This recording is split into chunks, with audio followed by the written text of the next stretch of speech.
Rajza Jochanki z przygodoma. Czyta Jochanka. Pora od nazad musiała jechać do miasta powiatowego z moim kamratem z roboty. Miała wtedy prawo jazdy, ale strachała się sama rajzować. Nie miała wyjścia, musiała z nim jechać. Paulek to złoty synek. Do rany przyłóż, uczynny, ale dużo godo i je rozszczepany, a kaj godo to machą rękoma w aucie tyż. Lubi maszkety i nieraz w czasie jazdy godo i je batoniki czekoladowe. Pojechała z nim na delegację złożyć papiery w EPZU. Przeca on nie może po cichu być 5 minut w aucie i durch nadawał choby radyjko.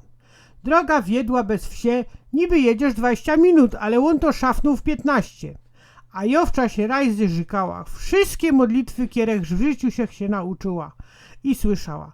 Bo ten pieron jechał tak wartko i nie patrzył na droga. Jeno na mnie i godą o pierdołach, a jo blado zielono siedziała bez zdychania na fotelu pasażera. Nie pomógł mi nawet drogi w pierony antyperspirant, bo mnie hyce wele i harc klekoty durch na przemian chytały. W czasie rajzy i tak na przemian. Panie święty, pon Buczku Zachowej, święto Maryjo z Anabergu. Dojechaliśmy wreszcie na miejsce w całości. Moje nogi były choby gadlert, a we gobie mi szelątało z wrażenia. Wykulałach się z auta i padł Paulkowi. Paulek, mów życi tako jazda, jo chca żyć, jo z tobą już nie wrocą. Jakżech powiedziała, takżech zrobiła.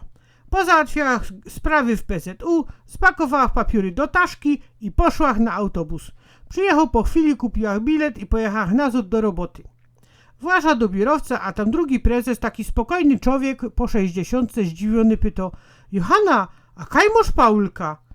I powiedziała: prezesie, wiesz co, ja chcę żyć, do świętego Pejtra mi się nie śpieszy, a ja z Paulkiem już w życiu nie pojada, bo ja jest cało mokro z nerwów, a ten pieron tak jechał. Nagle drop z wielkim szwungiem drzwierza się otwierają. Wpadł rozfechtowany i znerwowany Paulek i ryczy: Pieronie, kaj łazisz? Ja cię szukał po mieście, z babami to ino komedyjo. A ją powiedziała: wiesz co, Paulek, ja ci przaja jak bratu, ale powia ci, już nigdy nie pojada z tobą, bo ty jeździsz jak wariat.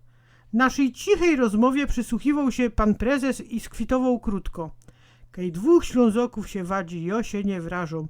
I kulając się ze śmiechu, poszedł do gabinetu, a Paulek łostą bez słów ciepnął macha i zamilkł. Ta historia zdarzyła się naprawdę. Do dziś z sympatią myślę o moim kamracie Paulku, choć z szacunku i bez to, że wszyscy się tutaj gznomy, zmieniła mu imię na insze.